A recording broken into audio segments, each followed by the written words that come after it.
আচ্ছা, এই যে অবজেক্ট ওরিয়েন্টেড প্রোগ্রামিংয়ের একটা কোশ্চেন দেখতে পাচ্ছেন যে এর বৈশিষ্ট্যগুলো কি কি। তো এই কোশ্চেনটা হতেছে বিসিএস এর আইসিটি রিটেনে প্রায়ই আসে। তো আপনারা যারা জানেন না যে অবজেক্ট ওরিয়েন্টেড প্রোগ্রামিং বলতে আমরা কি বুঝি, একে সংক্ষেপে বলা যায় হচ্ছে ওপিপি। ওপি ওতে হচ্ছে অবজেক্ট ওরিয়েন্টেড প্রোগ্রামিং, ঠিক আছে। তো এখানে হচ্ছে কিসের উপর ভিত্তি করে গঠিত হয়েছে, এটা হচ্ছে এই ক্লাস আর হচ্ছে অবজেক্টের উপরে বেস করে তৈরি হয়েছে।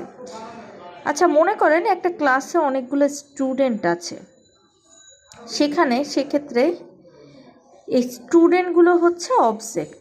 অবজেক্ট বলতে আমরা সেগুলোকেই বুঝি যেগুলো হচ্ছে আমরা আমাদের আশেপাশে একদম বাস্তব যে জিনিসগুলো দেখতে পারি।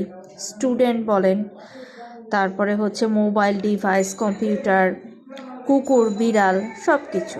তাহলে একটা ক্লাস আর অবজেক্টের ধারণার উপর ভিত্তি করে অবজেক্ট ওরিয়েন্টেড প্রোগ্রামটি হচ্ছে। তো এতে লাভ কি? তো এতে করে একটা সফটওয়্যারকে সহজে পুনঃব্যবহারযোগ্য অংশে বিভক্ত করা যায়। যেমন আমি ঠিক করে নিলাম যে একটু আগে যে আমি ক্লাসের উদাহরণটা দিলাম, ধরলাম সেখানে হইতেছে 4টা স্টুডেন্ট পড়ে, মলি, কলি, পলি অথবা হতেছে রহিম, ঠিক আছে। তো বারবার হচ্ছে ওদের আপনি একটা সফটওয়্যার লিখতে চাচ্ছেন, সেক্ষেত্রে হচ্ছে বারবার ওদের নাম নিয়ে হচ্ছে ওদের রোল, জিপিএ ভাগ করা তো কষ্টের ব্যাপারে।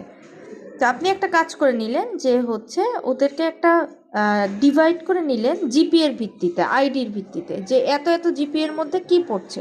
তাহলে আপনি জিপিএটা দিলেই হচ্ছে ওখানের মধ্যে কোন স্টুডেন্ট আসছে সেটা বের হয়ে আসতেছে। এবং এটা একবার ব্যবহার করার পরে এই যে সফটওয়্যার লিখলেন সেটাকে আপনি আবারও পুনঃব্যবহার করতে পারতেছেন অন্য স্টুডেন্টের ক্ষেত্রেও।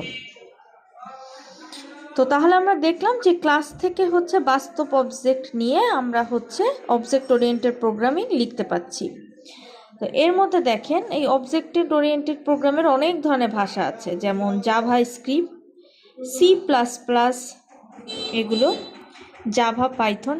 এই যে নিচে যে C++ জিনিসটা আছে, এটার যে লাভ সেটা হচ্ছে C++-এ কিন্তু শুধু আগে ছিল সি অবজেক্ট ওরিয়েন্টেড, যখন এটার সাথে কানেক্টেড হচ্ছে তখন হচ্ছে সে C++ হয়ে গেছে, যেটা কিন্তু এমসিকিউতেও আসে।